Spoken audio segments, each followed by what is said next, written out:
کہ یہ اس خدا کا کلام ہے جس کے کاموں کی کونا تک بھی انسان نہیں پہنچ سکتا.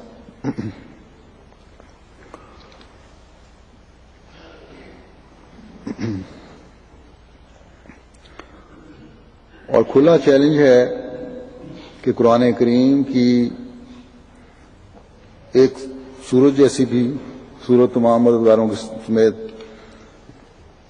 اپنے ساتھ ملا لو مددگاروں کو لے کے آؤ تو نہیں لا سکتے.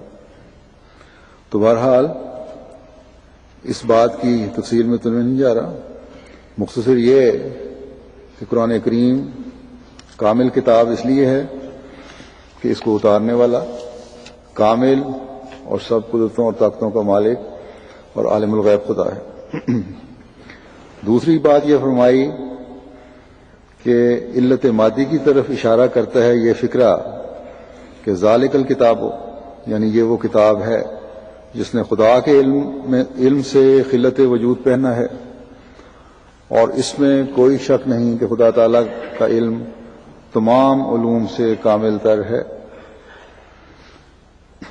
بلکہ اللہ تعالیٰ تو فرماتا ہے کہ میرے علم کی وسعتوں کی انتہا نہیں ہے،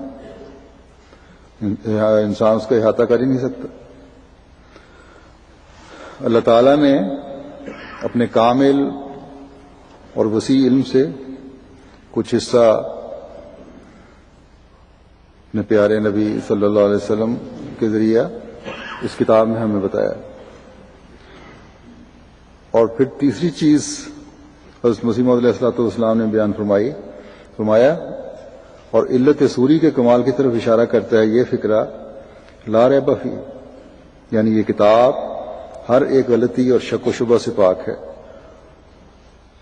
اور اس میں کیا شک ہے کہ جو کتاب خدا تعالیٰ کے علم سے نکلی ہے وہ اپنی صحت اور ہر ایک عیب سے مبرہ ہونے میں بے مثل و بے مانند ہے، اور لا ریب ہونے میں اکمل اور اتم ہے. پھر آپ نے فرمایا کہ اور علت غائی، یعنی اس کی بنیادی وجہ جو ہے علت غائی کے کمال کی طرف اشارہ کرتا ہے یہ فکرہ کہ ہدی للمتقین، کہ یعنی یہ کتاب ہدایت کامل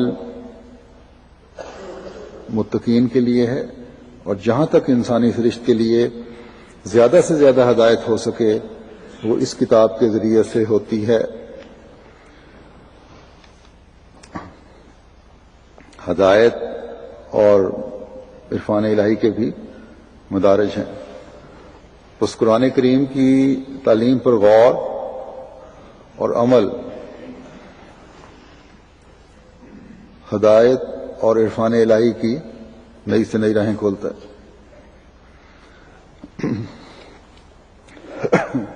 یہ چار باتیں ہیں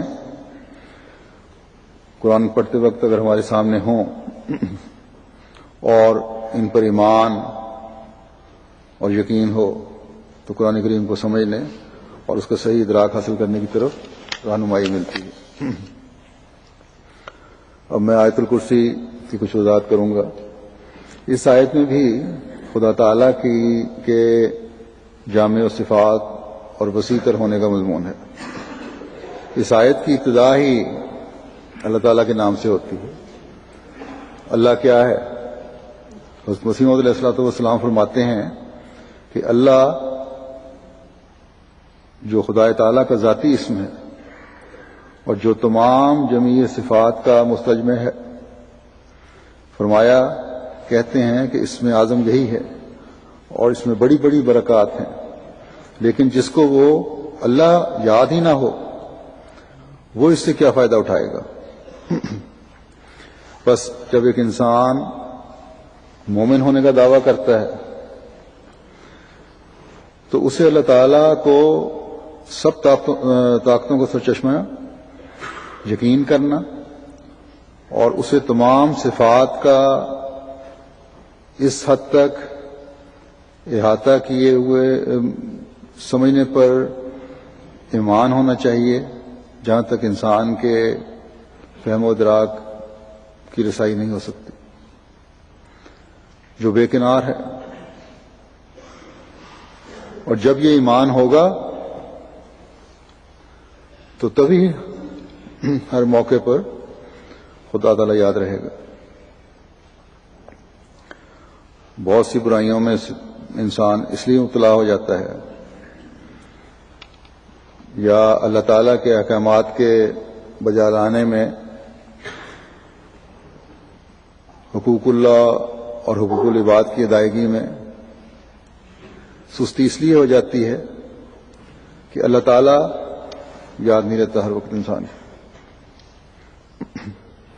انسان بھول جاتا ہے کہ خدا تعالیٰ کی ہر لمحہ اور ہر آن مجھ پر نظر ہے.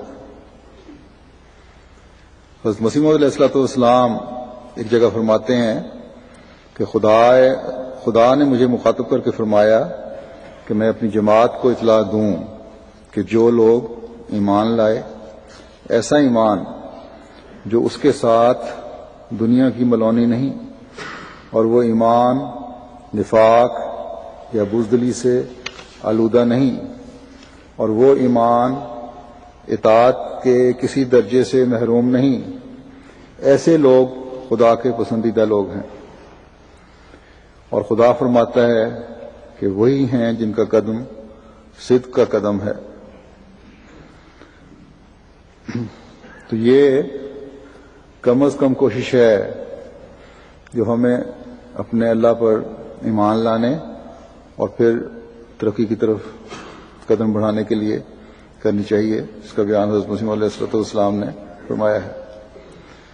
اس آیت میں جو اللہ تعالیٰ نے شروع اس طرح کیا کہ اللہ لا الہ الا ہو، یعنی صرف اللہ کو دیکھو کہ وہی تمہارا معبود ہے، اس کے علاوہ اور کوئی معبود نہیں ہے. یہ واضح فرما دیا کہ اللہ ہی تمام صفات کا جامع اور تمام قدرتوں کا مالک ہے، اور اس ناطے وہی اس بات کا حقدار ہے کہ اس کی عبادت کی جائے، اور تمام جھوٹے خداؤں سے کنارہ کشی کرتے ہوئے، بچتے ہوئے صرف اسی واحد خدا کے سامنے جھکا جائے. تو اگر فرمایا کہ اس واحد خدا کے سامنے جھکو گے تو پھر ہی دنیا و آخرت کے انعامات سے فیض پا سکتے ہو. دنیا میں ہر چیز کا بدل مل سکتا ہے، لیکن خدا تعالیٰ کا کوئی بدل نہیں. جب اس کا بدل نہیں تو پھر بے وقوفی ہے کہ اس سے چھوڑ کر کہیں اور جایا جائے یا عارضی طور پر ہی اپنی ترجیحات کو بدل دیا جائے. ایک دہریہ تو یہ کہہ سکتا ہے کہ میں کیونکہ خدا کو نہیں مانتا اس لیے میں کیوں اس کے در پر حاضر ہو جاؤں. لیکن ایک مسلمان جب یہ دعویٰ کرتا ہے کہ لا الہ الا اللہ اور پھر دنیاوی ذریعوں کو خدا سے زیادہ اہمیت دیتا ہے تو یہ یقیناً اس کی بدقسمتی ہے.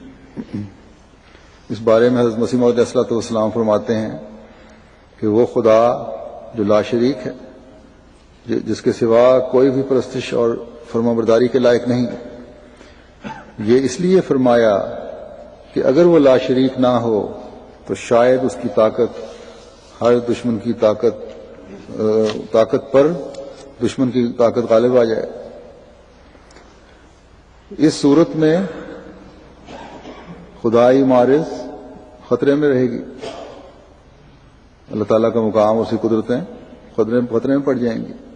اور یہ جو فرمایا کہ اس کے سوا کوئی پرستش کے لائق نہیں، اس سے یہ مطلب ہے کہ وہ ایسا کامل خدا ہے جس کی صفات اور خوبیاں اور کمالات ایسے اعلیٰ اور بلند ہیں کہ اگر موجودات میں سے بوجہ صفات کاملہ کے ایک خدا انتخاب کرنا چاہیں یا دل میں عمدہ سے عمدہ یا اعلیٰ سے اعلیٰ خدا کی صفات فرض کریں تو وہ سب اعلیٰ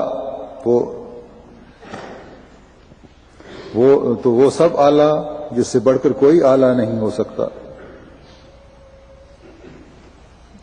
تو وہ سب سے اعلیٰ ہے جس